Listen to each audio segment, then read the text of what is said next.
Dear students, good morning. കഴിഞ്ഞ ക്ലാസ്സിൽ വാക്ക് എന്താണ്, പാത്ത് എന്താണ് എന്നാണ് പഠിച്ചത്. ഇന്ന് അതിൻ്റെ ബാക്കി കണ്ടിന്യൂഷനായിട്ട് വരുന്ന ടോപ്പിക്കാണ് സർക്യൂട്ട്. സർക്യൂട്ട് എന്താണെന്നാണ് പറയുന്നത്.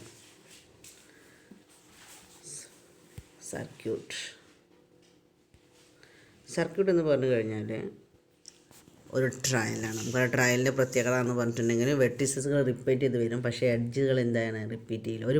ഒരു എഡ്ജിലൂടെ ഒരു പ്രാവശ്യം മാത്രമേ പാസ് ചെയ്യുള്ളൂ. പക്ഷേ അതേ വെർട്ടിസസിലേക്ക് എത്ര വേണമെങ്കിലും എത്താം, പക്ഷേ അത് വേറെ പാത്തിലൂടെ ആയിരിക്കും എന്ന് മാത്രം.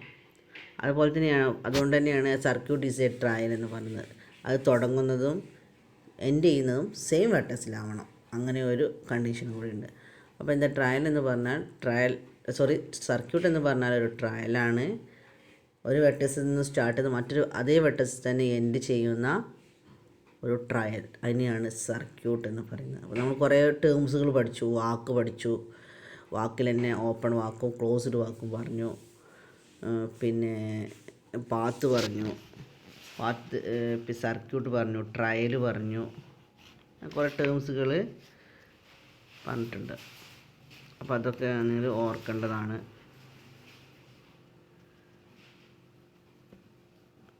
എന്താണെന്നുള്ളത് മനസ്സിലാക്കി വെക്കണം. അപ്പോൾ വാക്കിൽ ക്ലോസ്ഡ് വാക്ക്, ഓപ്പൺ വാക്ക്, ട്രയൽ, പിന്നെ പാത്ത്, സൈക്കിള്, സർക്യൂട്ട്, ഇത്രയും കാര്യങ്ങളുണ്ട്. അപ്പോൾ സർക്യൂട്ട് എന്ന് പറഞ്ഞാൽ ട്രയൽ തന്നെയാണ്. സ്റ്റാർട്ടിങ്ങും എൻഡിങ്ങും ഒരേ വെർട്ടക്സായ ട്രയലാണ് സൈക്കിൾ എന്ന് പറയുന്നത്. അതിൽ ട്രയൽ ആയതുകൊണ്ട് തന്നെ മറ്റേ ഒരു ഓപ്ഷൻ എടുത്ത് പറയണമെന്നില്ല. Vertices may repeat and hence cannot repeat എന്നുള്ള ട്രയലിൻ്റെ കണ്ടീഷനാണ്. എങ്കിലൊന്ന് ബ്രാക്കറ്റിൽ എഴുതി വെച്ചാൽ മതി, അല്ലാണ്ട് എഴുതിക്കേണ്ട ആവശ്യമില്ല. കാരണം ട്രയൽ എന്ന് പറഞ്ഞാൽ ഓട്ടോമാറ്റിക്കലി അതാണ്. അപ്പോൾ അതാണ് സർക്യൂട്ട് എന്ന് പറഞ്ഞാൽ. ഇനി ഒരു പ്രോബ്ലം തന്നിട്ട് എങ്ങനെ ഒരു സർക്യൂട്ടും എല്ലാം കണ്ടുപിടിക്കാൻ നോക്കാം.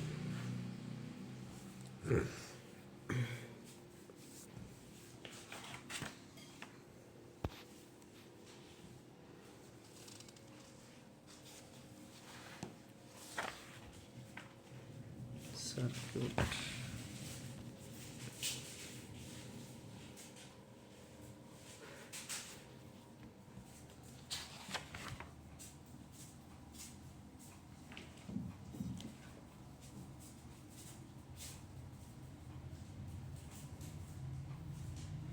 ഒരു ഫിഗർ ഞാൻ വരയ്ക്കാം.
നിങ്ങളിഷ്ടം പോലെ ഒരു ചിത്രം വരയ്ക്കുക. ചിത്രം വരച്ചിട്ട് പേരുകൾ നിങ്ങളുടെ ഇഷ്ടത്തിനനുസരിച്ച് കൊടുക്കുക. V1 V2 V3 എന്നോ ഒന്നെങ്കിലും അങ്ങനെ കൊടുക്കുക. എല്ലാ വെർട്ടക്സിനും V1 V2 V3 എന്ന് കൊടുത്തിട്ട് എഡ്ജുകൾക്ക് ABCD എന്നുള്ള അങ്ങനെ കൊടുക്കുക.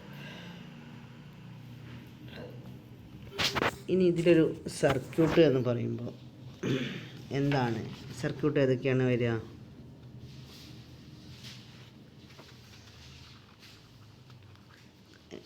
ഒന്നിൽ തുടങ്ങിയിട്ട് അതേ ഇതിൽ തന്നെ അവസാനിക്കണം. അതാണ് അതിൻ്റെ ഒരു പ്രത്യേകത എന്ന് പറയുന്നത്. അപ്പോൾ നമുക്ക് ഇഷ്ടം പോലെ ഇതിൽ കണ്ടെത്താൻ കഴിയും. നമുക്ക് വേണമെങ്കിൽ ഒന്നോ രണ്ടോ പറയാം. ഇവിടെ ഈ എ എന്നുള്ള വെർട്ടസിസ് തുടങ്ങി ഇങ്ങനെ പോയി ഇങ്ങനെ അവസാനം ഇതൊരു സർക്യൂട്ടായിട്ട് പരിഗണിക്കാം. കാരണം ഒരു ട്രയലാണ്, കാരണം ഒരു അഡ്ജിലൂടെ ഒരു തവണ നമ്മൾ പോയിട്ടുള്ളൂ, അതുകൊണ്ടായിട്ട് ട്രയലാണ്. അപ്പോൾ ആ കണ്ടീഷൻ സാറ്റിസ്ഫൈഡ് ആണ്. പിന്നെ ഒരു കണ്ടീഷൻ എന്ന് പറഞ്ഞത് ഒരു വെർട്ടസിൽ തുടങ്ങി അതേ വെർട്ടസിൽ അവസാനം എ എന്ന വെർട്ടസിൽ തുടങ്ങി ഇയിൽ തന്നെ അവസാനിച്ചു. So it is A circuit ആകുമ്പോൾ എങ്ങനെ എഴുതാമെന്ന് വെച്ചാൽ, ഇപ്പോൾ വെർട്ടസിൻ്റെ പേര് എഴുതാം എ, വെർട്ടെക്സ്, പിന്നെ എഡ്ജ്, പിന്നെ അടുത്ത വെർട്ടക്സ് അത് വരുന്നത്, അടുത്ത എഡ്ജ്, അടുത്ത വെർട്ടക്സ്, അടുത്ത എഡ്ജ്,